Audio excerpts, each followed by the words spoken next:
Hoodoo plants, mamas.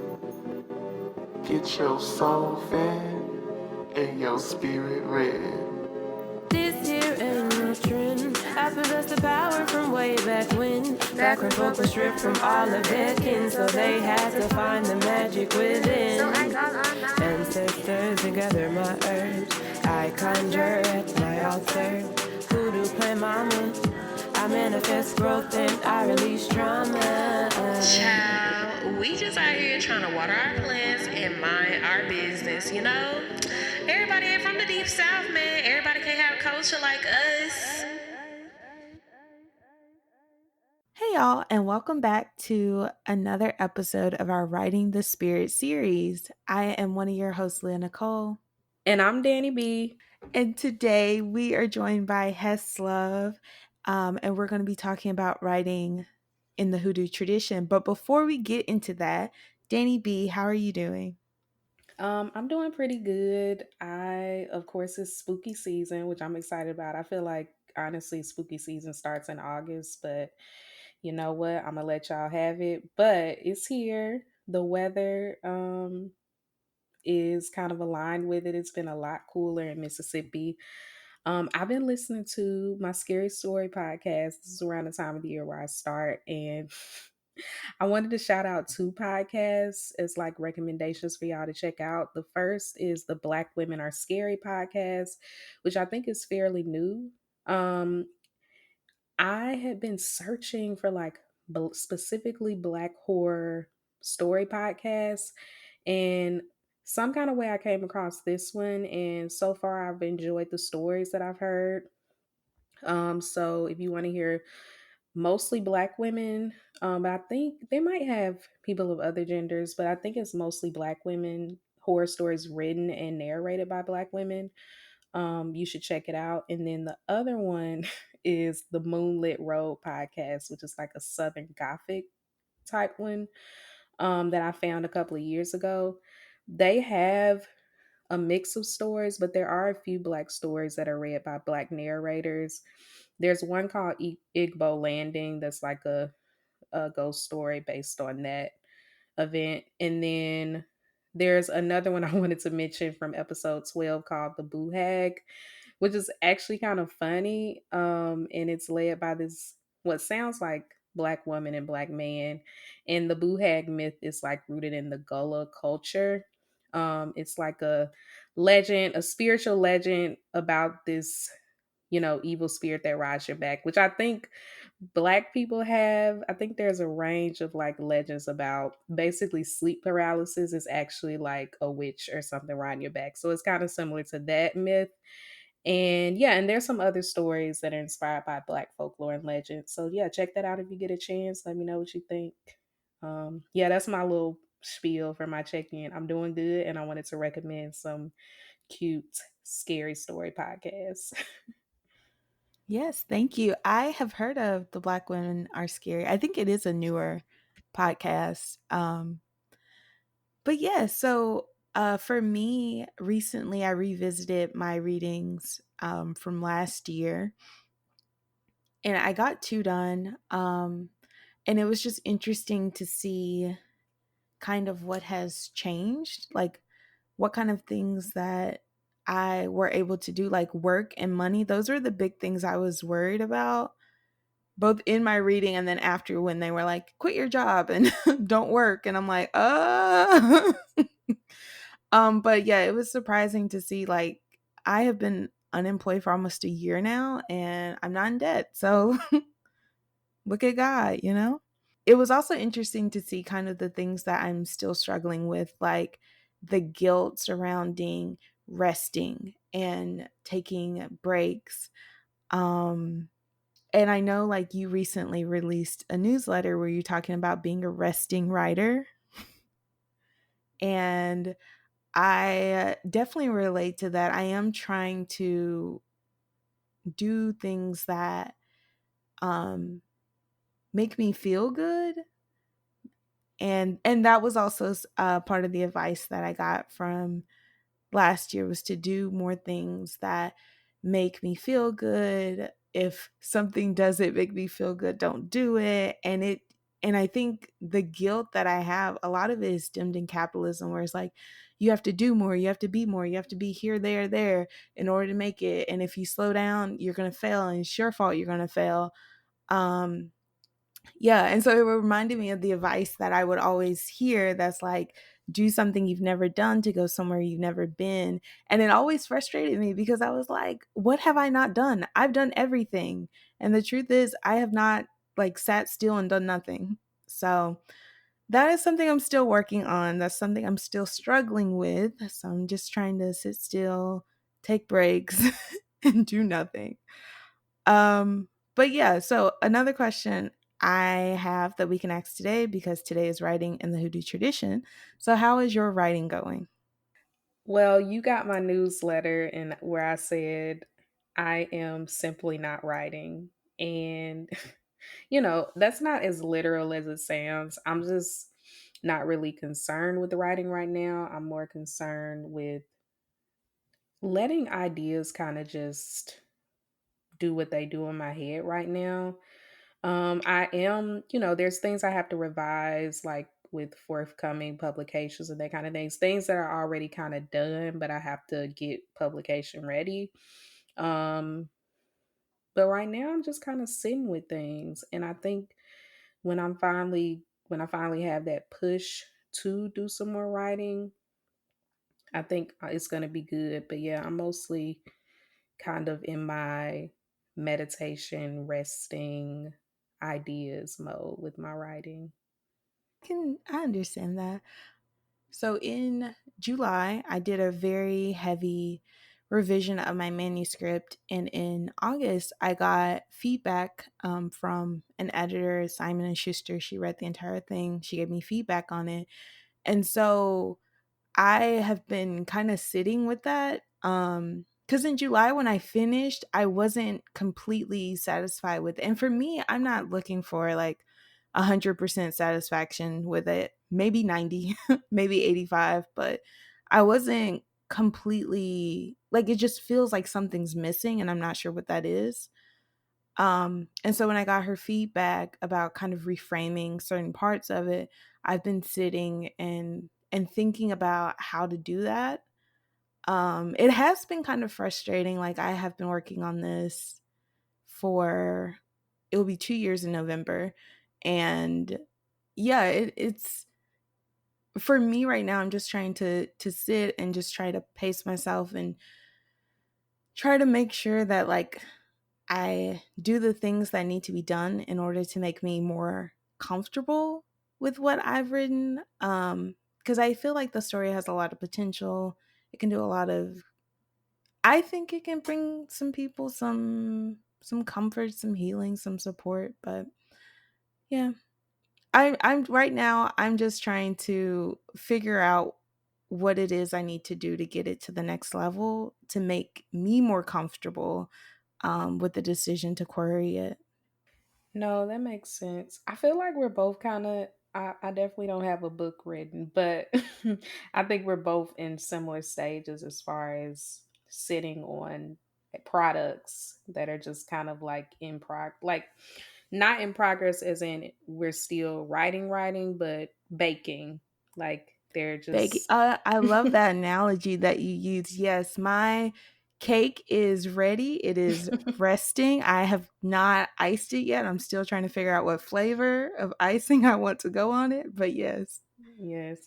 I was like, this is a reach. But so for people that don't know, in my newsletter, I basically said that for me, writing is like baking a cake. And when a cake first comes out, you're supposed to let it cool down before you start trying to put on the icing and cut it. And I have been that person in front of my grandma, um, trying to be helpful. And she's just like, girl, it just came out of the oven. Like, why are you doing that? Why are you putting the icing on? You need to just go and sit down somewhere. So, yeah, so you got to let that thing cool off for a minute. So, yeah, that's what I'm doing. I think that's what both of us are doing right now. So, yeah. Well, let's get into some gratitude. What are you thankful for this week? I am thankful that we reached 10,000 downloads. I'm thankful to all of our listeners, all of our supporters, everyone who has recommended this podcast to your friends, to your family. Thank y'all. Like, we got 10,000 downloads and we're not even a year old yet. Same. I feel like this podcast is one of the most, it's like something that I'm most proud of right now, that like, um, I think we all get into the thing where we feel like we should be further along in life and that kind of thing. But I'm really proud of this thing that we created together. Like, I'm like, no, we really created something beautiful. And I'm just super thankful for all the people that it's impacting in whatever ways, whatever positive ways it is impacting them. And so, yeah, I'm super thankful that people are really listening to us and enjoying it. So, thank y'all. Yes, thank y'all. So before we get into this interview, we wanted to share a few ways that you can support or continue to support our podcast. You can follow us on social media. We're on Twitter at Hoodoo Plants and Instagram at Hoodoo Plant Mamas. You can rate and review us on Apple Podcasts. To monetarily support our podcast, you can join our Patreon. We have a $2 tier for those who want to give every month to show their support. And our $5 all access tier includes monthly minisodes, tarot readings, and plant content. If you prefer a one-time donation, you can give any amount you want on Cash App, #, Hoodoo Plant Mamas, or PayPal, hoodooplantmamas@gmail.com. We also want to send a huge thank you to Julia, Andy, and LaParsha. I apologize if I pronounced anybody's name wrong, but thank you so much for your donations. If you are interested in sponsoring an episode, you can email us at hoodooplantmamas@gmail.com. We especially want to work with Black, Indigenous, and other POC owned and queer owned businesses. But if you're a white business, want to support the work of two Black women, we'll take that too. Let's get back to the show.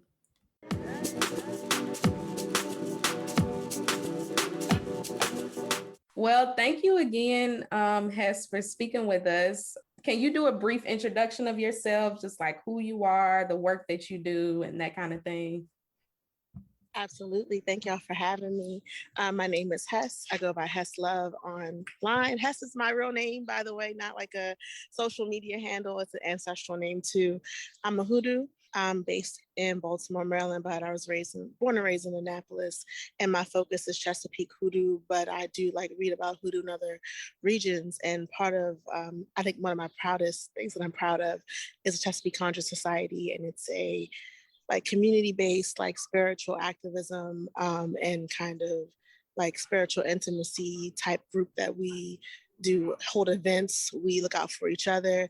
We've done like Say Her Name, Ancestral Elevation. We've done Twerk in the Trees, where it's about sacred sensuality and movement. We've done ring shouts. Like we do a lot of work in the city just to like give people a place to take a spiritual community. And I also write from time to time. Sometimes I host workshops. And one of the things that I've done around writing is host workshops around writing in the hoodoo tradition, which has been one of my favorite things to do so far. This is a quick question because I loved that workshop. I had to listen to it after the fact, but are you still going to be offering those in the future? Because if so, we just want to recommend it because I loved it. I did too. Yeah, I'm thinking about offering sometime soon in the fall. Or probably like before the fall, maybe like sometime in August. We'll see how everything is shaking out because that was last year and it went by really fast. I'm like, dang, that was almost a year ago. But I do plan on offering those again. Yeah, well, let's get into some questions. Yes, I know you say you write a little, but that is what we wanted to focus on was your writing practice. So the first time I came across your writing was your Black breastfeeding poem that you wrote a few years ago. And the voice in that poem, for those who don't know, is a Black enslaved woman who is forced to be a wet nurse for white children. So I'm wondering, in your poems and your writings, do you ever feel like you're channeling your ancestors? Especially in poetry, especially in prose writing that's about telling a story and holding history. And so the interesting thing about me, I do study history. And so the interesting thing about me is that whenever I'm like looking into something or researching something specific, it's because I get like an inkling, a feeling, a message about it. And then what my work is to do, like on my deal with the dead, is I find things to prove it. So I find research to prove this story or this message that they have given me. And like that poem, kind of those words came to me and I wrote the poem for it. And it really didn't feel like my words. Like it didn't feel like from me. It didn't feel like it was me at all. Like that was definitely somebody else. And then afterwards, I was like aware of wet nursing, but I didn't know about some of the most detrimental things that could have happened from it. And so then afterwards, I went back and researched and found that there were some instances where, you know, people were malnourished or what have you. And even though like popular history tells us, well, they took good care of the wet nurses because they had to sustain the child. I'm like, not always. Not always. There were some pretty like devastating results as a result of wet nursing too. I have a follow-up to that. So for anyone who's like interested and want to like channel messages through their writing, do you have any advice? My advice is to be open and to not deny like the random messages you get in your head. Sometimes we kind of like brush them off like, oh, that's just like an inner thought or whatever. And even if it does turn out to be like a inner voice that is of your own personal development or a critical voice or something else, at least write it down, because then you can go back and look and see where it comes from. Also to be in a place where you feel the most able to receive messages. So for me personally, I'm someone that gets overwhelmed by sound a whole lot. It overwhelms the heck out of me when there's too much of it in one spot. And so I receive the most messages when I am in a quiet, serene place. That's when I receive my messages. So if people are know what makes them feel the most comfortable or what makes them feel like they're able to retain information, and what kind of environment that it's in, put themselves in that kind of environment, in that kind of space, and you're kind of opening yourselves to be able to be open and to be relaxed and comfortable to get the messages that you could possibly get to. I love that question because it reminded me. So I'm reading Soul Talk by Akasha Gloria Hole. That was a recommendation I saw on Twitter from Julia Mallory, who we also interviewed for this series. And this author was able to interview Lucille, and anybody who knows anything about Lucille, she refers to herself as a two-headed woman. And I thought it was so funny that her initial contact with her mother, who she wrote poems, a series of poems through that contact, was like playing the Ouija board with her two eldest daughters, which is what Akasha writes about. And I was like, that's so fascinating, but just like the ways that she also kind of channeled her mother and talked about channeling other spirits in that way. So that's what that question reminded me of. I read these two essays you wrote on the Medium, Raise the Break and Crab Cakes. And I was thinking about that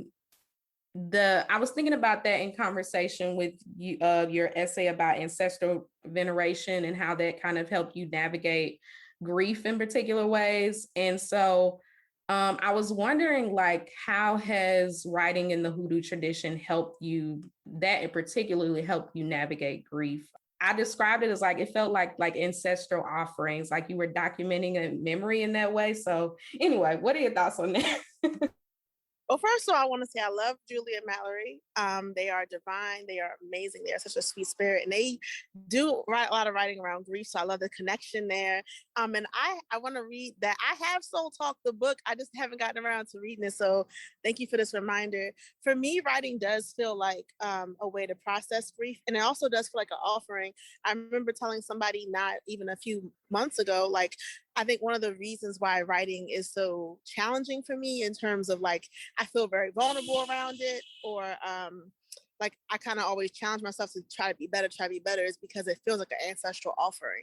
And I'm like, I want to give the best that I have in the moment. I want to cook up a good meal. I want to have the right words. I want it to really speak to my heart, and from my heart to my people. And so it has, like, writing has been an outlet for grief. One of the ways that I became more intentional about Hoodoo was because I was processing the grief from losing my grandmother, from losing my mother, from being a mother and not having any mothers around to kind of like tap on, to cry, whose shoulders I can cry on for a place. I didn't have a place of comfort for me, but my children had one, and like that kind of had this deficit. And so I was grieving a lot of things. People, I was grieving ability, I was grieving like emotional spaces, and I was able to kind of create like a cradle for myself through writing. And after that, able to like really process those grief and that stories. And it is a way to hold memory. It is a way to remember. In my divinations, I get a lot about writing. Like they be like, stop running, stop, where you going? Why are you running? Why are you running? I'm just like, I don't know. But like I get a lot about writing in my divinations. Like you need to write it out. So I know it's a spiritual thing. I know it's an ancestral thing for me. And even for people who don't always get those in their divinations, like it's an outlet, it's a recording of memory. And especially when we think about the history of Black folks in this country, we were not always given the privilege to be able to record our memory and our thoughts and our fears and our emotions through writing. A lot of us were even denied the ability to read, let alone write. So I think a bit is also like a form of resistance within a form of like ancestral offering, and also giving yourself kind of a catharsis that you can work through and process and look back at and kind of compare it to where you at now, where you've been at then too. Yes, I'm so glad you said that. Last year I was at Vona, and Willie Perdomo, he's a poet. He said the same thing, like our ancestors have always been barred from reading and writing. And so if we have that inkling, it's probably, some kind of gift that we have and something that we should pursue seriously. So I was very grateful that he said that. And also that like our stories are important, because I know a lot of times when we got into the world, we don't see them reflected. So we kind of feel like, it doesn't matter. But anyway, something that I wanted to talk about was this thing that you tweeted months ago, and I loved it. It was a thread about fat phobia in the spiritual and alternative medicine spaces. So you tweeted, the biggest thing that fat phobia in spiritual and alternative medicine communities tells people is that if they're fat, they are unworthy, even on a divine level, or even as viewed by the earth. That is untrue and is a byproduct of colonialism and whiteness as religion. So yes, retweet. But also I wanted to talk more particularly about how spiritual spaces are not 100% safe, mainly because they tend to replicate these systems of oppression that we see.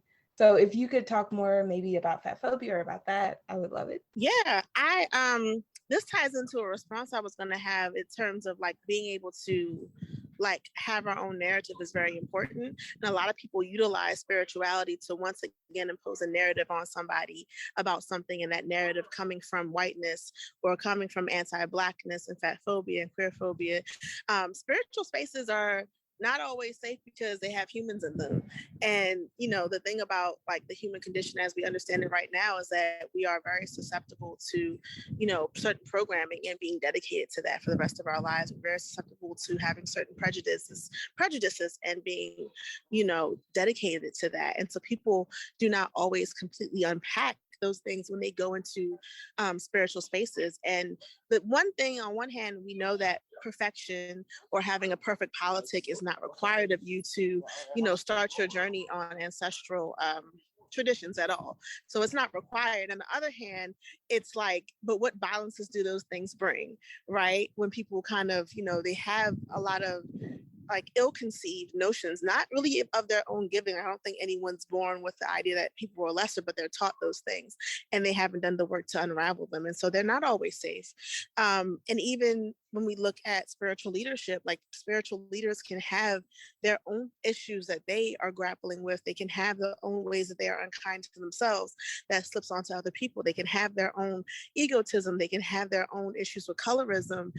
They can have a lot of stuff. And so like leadership too could be part of the reason why these spaces are unsafe, and the way that people just kind of latch on to a spiritual leader because they're looking for them as like a gateway or a doorway to their own salvation or to their own connection. And so you get people who are enabling these people, not 100% because they see you as unworthy, but because they're more dedicated to, believing that this person is a key to their own spiritual liberation. and it's like a false thing.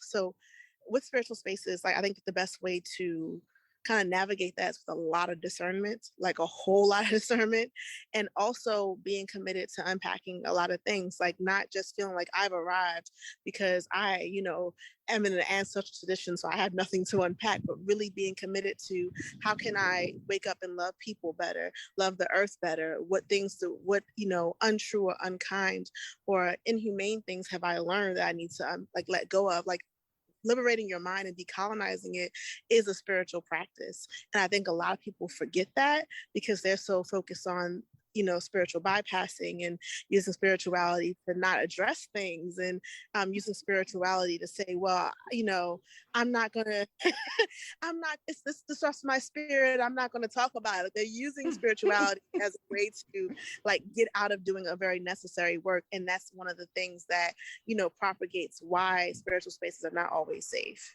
Yes, amen. I did have a follow-up to that. So I have also noticed this kind of how some people want a leader. And so I'm trying to figure out what advice do you have for someone who kind of wants more information, but kind of want to stay clear of the people who prop themselves up as leaders in spiritual communities? I think the biggest advice I could offer is to know that even when you're looking for someone to give you more information, and they may in fact be knowledgeable, and they may in fact be loved or even liked or connected or have proximity to people you think are cool, is to first always acknowledge that they're human. And so to come in expecting that there's going to be some flaws, there's going to be some mashups of ideologies, there's going to be some conflict because they are a completely different person from you.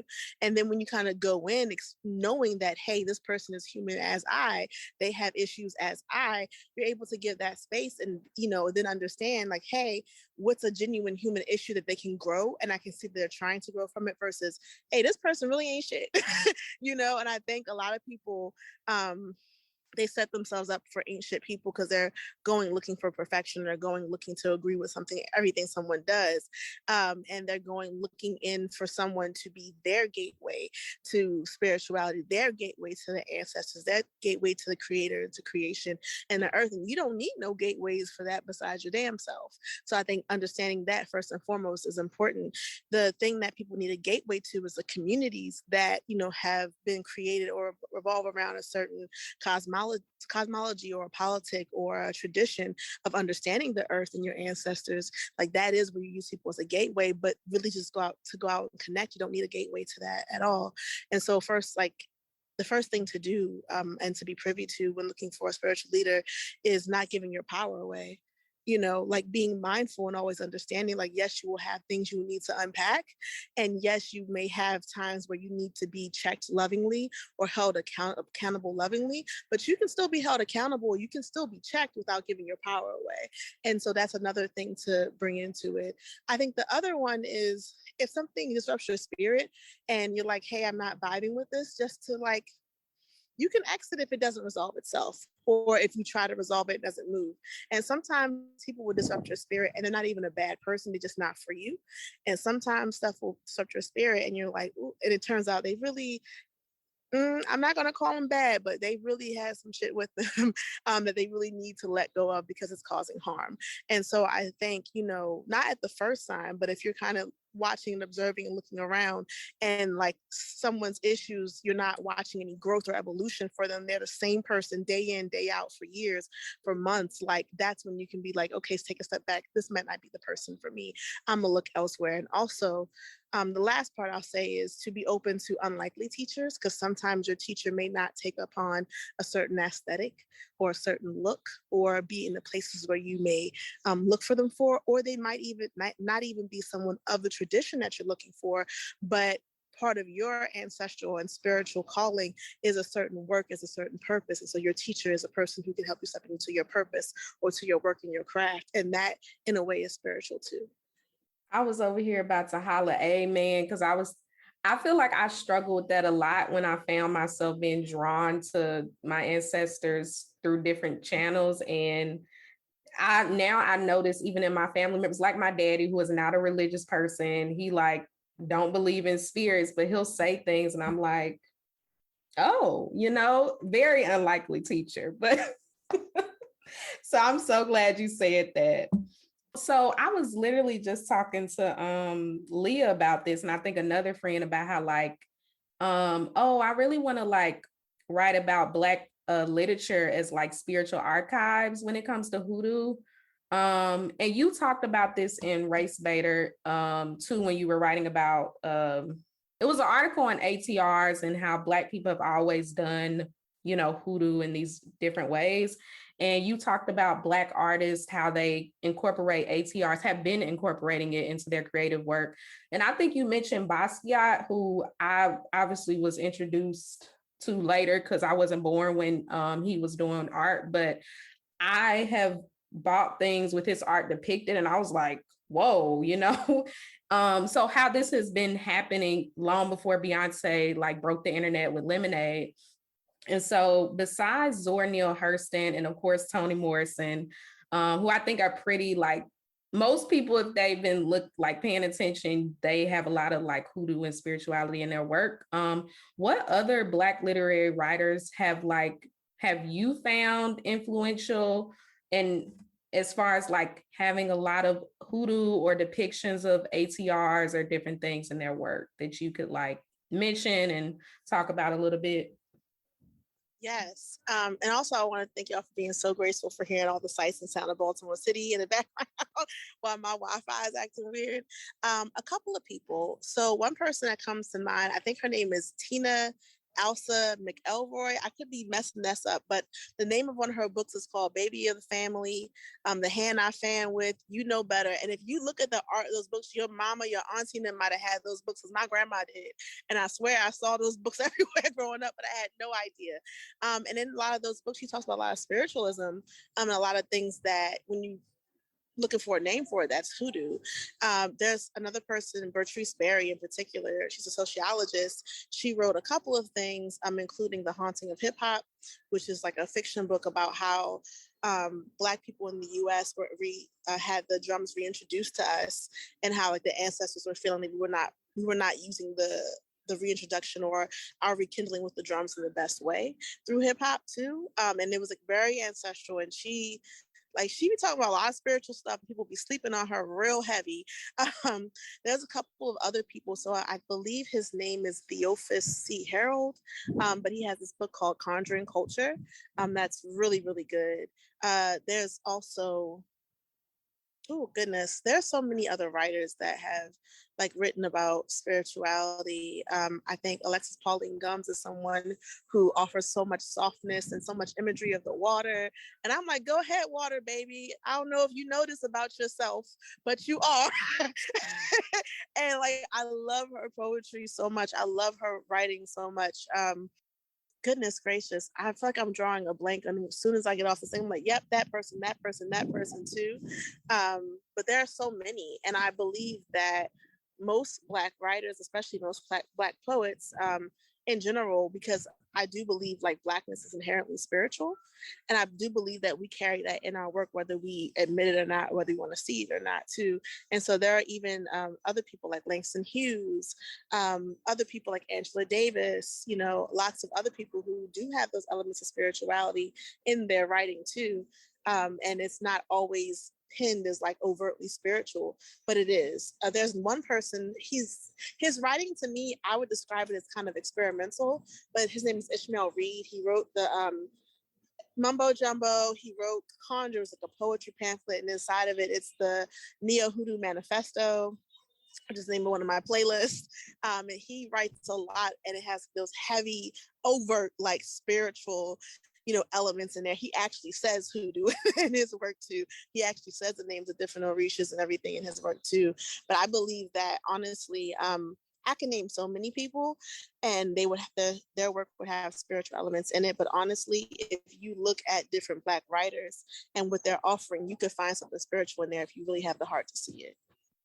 That is so true. Like, first of all, let me say I hate school, but one of the things that has made it fun if I'm in like a literature class is that I see all this hoodoo and like, I don't even want to bring it up because I'm like, these white people don't know what I'm talking about. I think in one of my response papers, I actually cited you to like, this is what hoodoo is. And my professor was so shook, like, oh, da da da da da. But let me read this paper though. oh my gosh, I don't even think I have a copy of it. It was like for a discussion board, but we had to write it as if it was a paper. I'll see if I can find it though. I just mentioned like, oh, this is what Hoodoo is, and this is how I saw it show up in the work. But I'll see if I can find it. But I was gonna ask you, have you read Big Mama Stories by Shay Youngblood? I haven't. Tell me, I'm intrigued though. Like, I actually think I need to. So school me, please, please. Oh my, well, so I read this for it was a queer South literature, whatever class, and that was one of the books that came up. And it was so much, one of the things I loved about it was that some of the ATR used in it, ATRs that were like, I think Abia was mentioned. It was vengeful. And I know that's like people like, but I love seeing Black people use their traditions to get back at white people, and that's what she did with some of those stories, particularly the woman that practiced Obia. Yeah, they got humiliated by this white cop, and then she was in the ditch while they were getting humiliated praying, and then the person who called the cop, they ran into a semi truck as soon as they pulled off. Like, it was, I know that sounds so bad. Like, I probably sound like a bad person, but I'm sorry. No, like, I want people to pay. It is not, one of my good friends, her name is Osanis, like, helped me unravel this and unpack this years ago. Like, it is not bad to want justice, and it is not bad to equalize those energies, because like energy can't be destroyed, it can be sent back. And I mean, honestly, the truth is, like, even when Black folks do use quote unquote vengeful energy against white folks, they nothing but more but the reversal. White people did it first. We ain't just out here doing stuff to them first. Like, we just sending their stuff right back to them. So if homie got hit by a semi truck or a Mac, whatever, that was just one hell of a powerful ass reversal, and they started it first.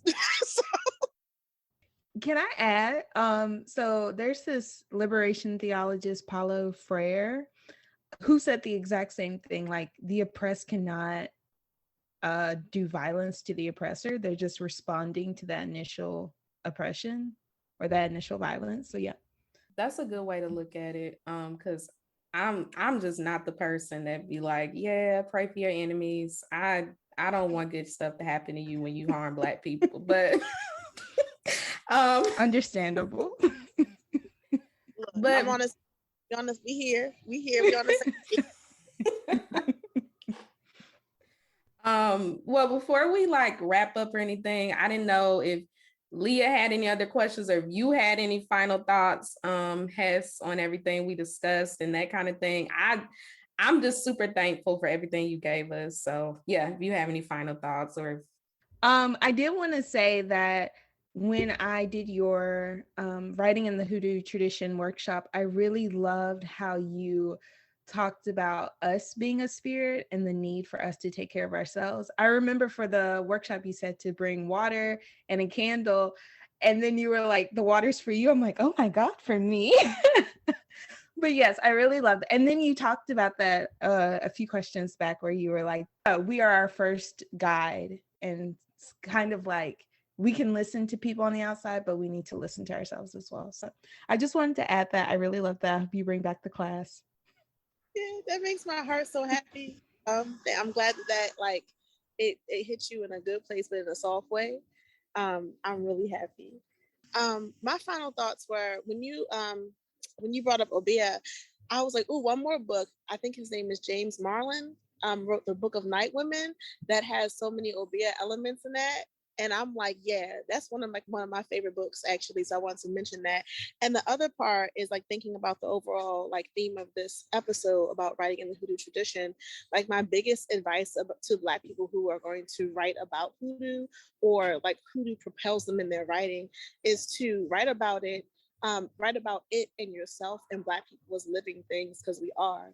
Like, a lot of times people talk about hoodoo as this thing that happened in the past, as this thing that only happens in alternative universes, as this thing that only happens in a certain place and time in the 20s or the 1800s or whatever. And one of the biggest things that you can do for hoodoo, especially while we're in this deep process, in this deep moment of reclaiming the spirituality and breathing more life into it, is to write about it like it's living, because it very much is to write about it like it's breathing, because it very much is to write about it like it is made of blood and bones and spit, because it very much is. And so that's my biggest advice, is to write about us and as Black people, and write about Black things as live things, because we very much are.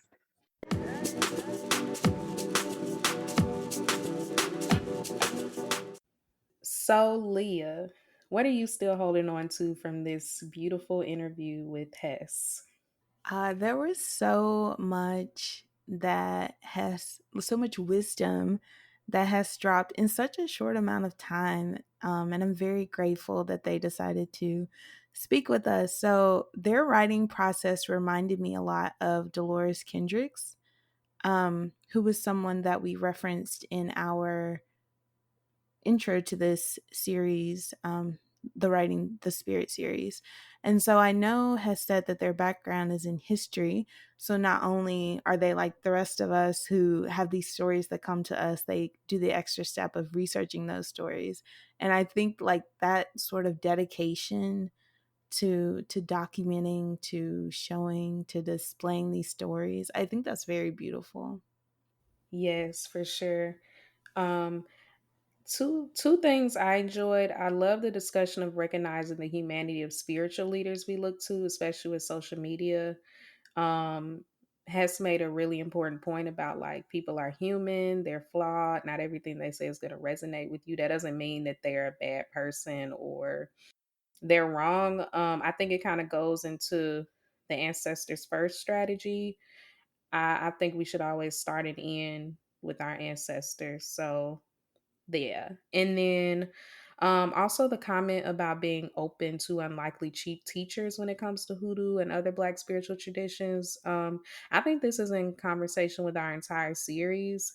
I think so much of Black literature can double for like sort of hoodoo Bibles or sacred spiritual texts that we can learn from and use on our journeys. So yeah, I just so much wisdom that they offered us. So I really appreciate that.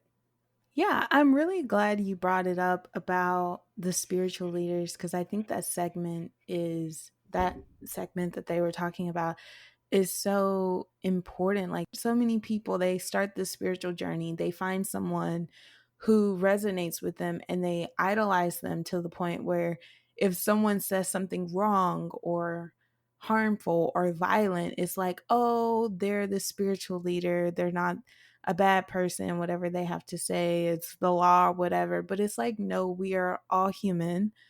Um, and just like this person has these sorts of gifts and stuff, you have spiritual gifts too. And maybe if you spent more time cultivating that, you could better discern how to navigate a lot of these spiritual leaders, because yes, they are human. Yes, they may also have spiritual gifts, and not everyone cares about your well being. So definitely Mhm. discernment is needed in Yes, these traditions. I agree. I think this is probably going to be an ongoing thing for this podcast because I think we just, with any kind of religion, spiritual practice, there is always a something in us is obsessed with needing someone to guide us, someone else to take us to our next step. And yes, mentors, godparents, all of these things are important, but I think we can get a little bit too overly dependent. And again, like you said, idolizing people is very dehumanizing. Like you got to make space for your faves to disappoint you or for you to sometimes not agree with their take on something, and that doesn't take away the good that they've done for you and the education that they've led you to. So And I also think it's important to know like when to walk away from someone. And you can be grateful for all of the wisdom and information they gave you, but if someone is just to the point where they are putting out more harm than good, it's okay to walk away. Mm-hmm. For sure. This is actually a writing prompt that I saw on Twitter and I thought is really cool. So I wanted to end with this because, like you said earlier, we are headed into fall. And although you say spooky season is in August, I say like September 20th, whenever fall hits. Mm-hmm. It's spooky season for me. But go to a cemetery, wrap your head, don't be like me. Find a gravestone that you feel called to and research and write a story about that person's life. So yeah, I think that's what I'm gonna do in the next few weeks. Sounds really fun. I ain't even gonna lie, cause I ain't doing that. I'm scared to go to the. I'm But going in the morning, in the daytime.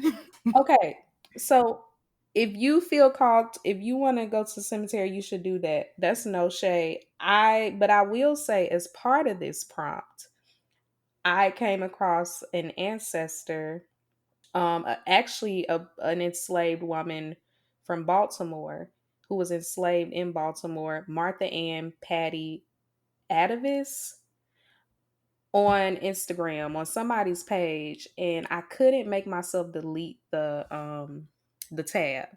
I was like, why am I feeling weird about deleting this tab? And I went and done some reading. I always go and read and like look it up, because sometimes those IG pages, they be added in extra details that aren't true, and it's like you literally don't have to do that. It can be derailing. Like, honor this person and be truthful. And so something so curious about her photo. So yeah, I think as part of that, with this information I have, I'll just do some deeper digging and then write a story about that. But I'm too scared to go to the cemetery. Listen, we done talked about this before. Me and cemeteries, weird energy. But I love this prompt. Like, this is actually a fucking cool ass prompt. So yes, wrap your head. Yes, don't be like me. Oh my goodness. Um, well, if you like this episode, you can like, rate, and review us, Hoodoo Plant Mamas, on Apple Podcasts. If anything from the show with you resonated, make sure to share it with us on social media. You can find us on Twitter at Hoodoo Plants and Instagram at Hoodoo Plant Mamas. Stay tuned for the next episode. We'll talk to y'all soon. Bye, y'all. Bye.